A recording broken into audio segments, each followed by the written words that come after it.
This example comes out of section 10.3, composite functions.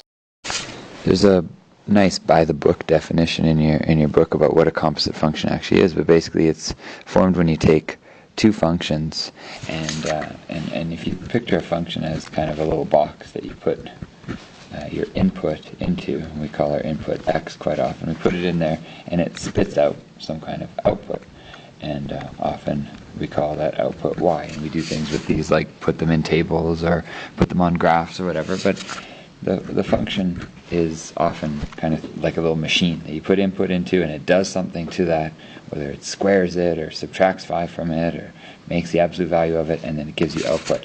Quite often you then have another step to that where you take that output, put it into another function, so it becomes the input that goes into another function, and you get your final output.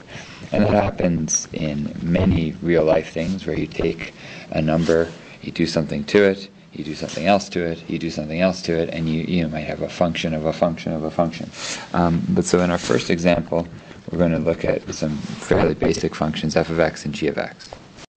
So the functions that we have are things that we should be kind of at least a little familiar with. F of x equals root x, so straight out of chapter 2, a radical function, and g of x equals 2x minus 3. We're asked in the first part of the example to determine f of g of x.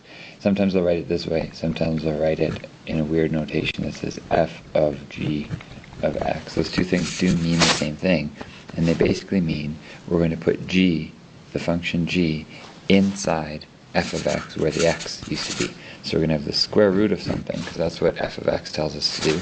Take the square root of what's inside, but instead of just putting an x inside, we put g of x inside. So you could write it this way initially, but the square root of 2x minus 3 is what we're looking for, and we have a function within what is another function.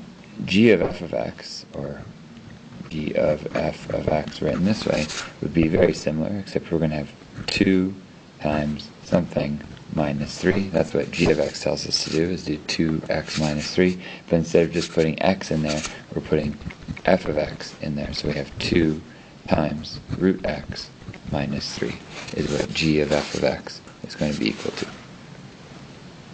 This section is as much about notation as it is about complicated functions. Like, neither of these functions is something that it should give us too much difficulty. We've graphed both of them before, the linear one especially, and even in Math 10, and the square root function a whole bunch of times through this course. But it's the idea of knowing what to do when they ask you for f of g or g of f.